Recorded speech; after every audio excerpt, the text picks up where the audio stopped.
Hello students, आज हम लोग आपके हिस्ट्री का जो chapter women caste and reform जो है उसके जो क्वेश्चन आंसर बचे हुए थे उसको हम लोग देखेंगे। सिक्स क्वेश्चन कह रहा है, in the British period what new opportunities opened up for people who came from caste that were regarded as low. British काल में निम्न मानी जाने वाली जातियों से आने वाले लोगों के लिए कौन से नए अवसर खुले? आंसर है, many of the migrating people belong to the low cast.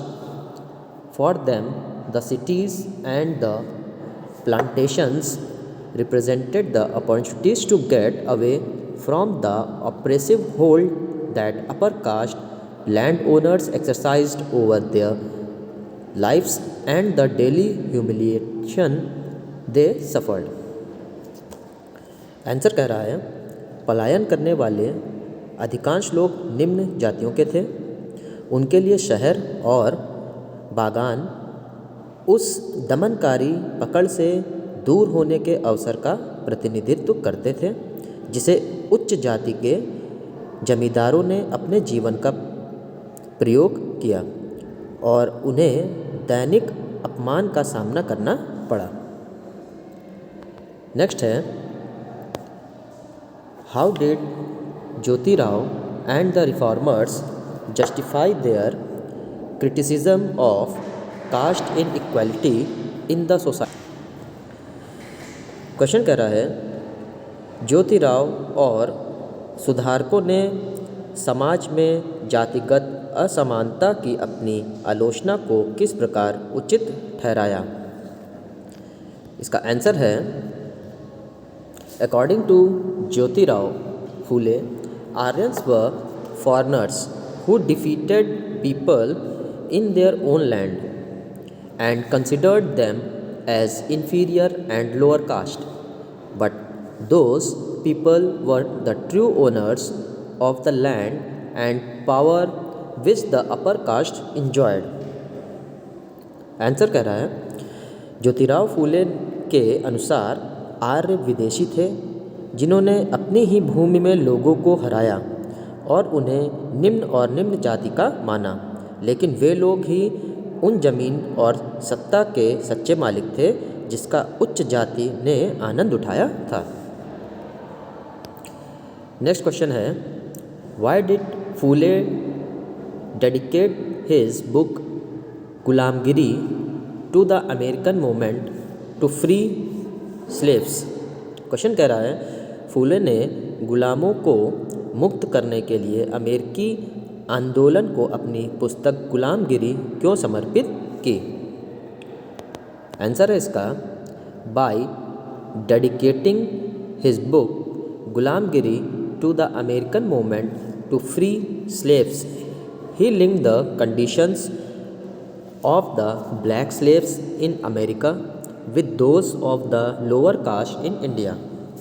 अपनी पुस्तक गुलामगिरी को मुक्त दासों को अमेरिकी आंदोलन को समर्पित करके उन्होंने अमेरिका में अश्वेत दासों की स्थिति को भारत में निचली जातियों की स्थितियों से जोड़ा। नेक्स्ट क्वेश्चन है, what did Ambedkar want to achieve through the temple entry movement?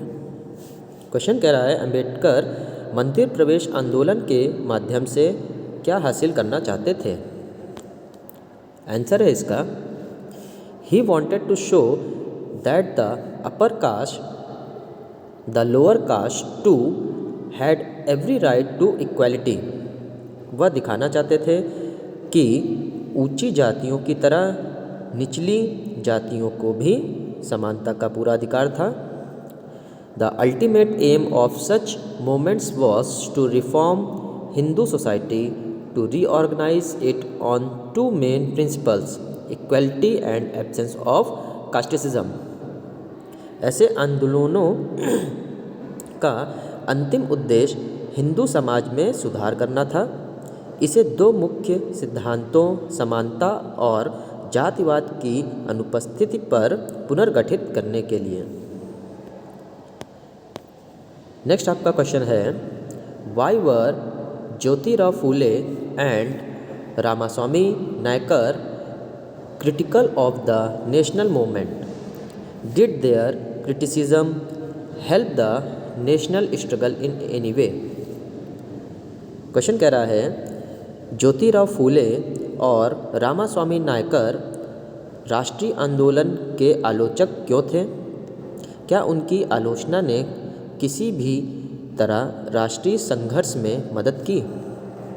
Answer है, both Jyotirao Phule and Ramaswamy Nayakar were critical of the national movement as they could barely see any difference between the preachers of anti-colonialism and the colonial masters. Jyotirao Phule और रामास्वामी नायकर दोनों ही राष्ट्रीय आंदोलन के आलोचक थे, क्योंकि वे उपनिवेशवाद विरोधी प्रचारकों और औपनिवेशिक आकाओं के बीच कोई अंतर नहीं देख सकते थे। और इसी में नेक्स्ट है जो क्वेश्चन आपका था कि did their criticism help the national struggle in any way? तो इसका आंसर है, their criticism did lead to rethinking and some self criticism among the upper caste nationalist leaders. This in turn helped strengthen the national struggle as free from prejudices of caste, religion and gender. उनकी आलोचना ने उच्च जाति के राष्ट्रवादी नेताओं के बीच पुनर्विचार और कुछ आत्म आलोचना को जन्म दिया। बदले में इसने जाति, धर्म और लिंग के पूर्वाग्रहों से मुक्त होकर राष्ट्रीय संघर्ष को मजबूत करने में मदद की। फिर आपको ट्रू फॉल्स बताना है, कौन सा कथन इसमें सत्य है, कौन सा असत्य है। पहला स्टेटमेंट है, when the British captured Bengal they framed many new laws to regulate the rules regarding marriage, adoption, inheritance और प्रॉपर्टी एक्सेट्रा। जब अंग्रेज़ों ने बंगाल पर कब्जा कर लिया तो उन्होंने विवाह, गोद लेने, विरासत या संपत्ति आदि के नियमों को विनियमित करने के लिए कई नए कानून बनाए। तो ये कथन ट्रू है, सत्य है। सेकंड है, social reformers had to discard the ancient text in order to argue for reform in social practices. सामाजिक प्रथाओं में सुधार के लिए बहस करने के लिए समाज सुधारकों को प्राचीन ग्रंथों को त्यागना पड़ा। ये कथन फॉल्स है, असत्य है। नेक्स्ट है आप, Reformers got full support from all sections of the people of the country. सुधारकों को देश के सभी वर्गों के लोगों का पूरा समर्थन मिला। तो ये फॉल्स है, असत्य है। नेक्स्ट है, the child marriage restrain act was passed in 1829। बाल विवाह निरोध अधिनियम 1829 में पारित किया गया था। यह कथन असत्य है। तो स्टूडेंट्स, यहाँ पे आपका ये लेसन एंड होता है, इसके क्वेश्चन आंसर। और नेक्स्ट लेसन को हम लोग नेक्स्ट क्लास में देखेंगे। आप चैनल को सब्सक्राइब कर देना और बेल आइकन ज़रूर प्रेस कर देना, जिससे कि आपको आने वाले वीडियो का नोटिफिकेशन आपको मिल जाए। Thank you.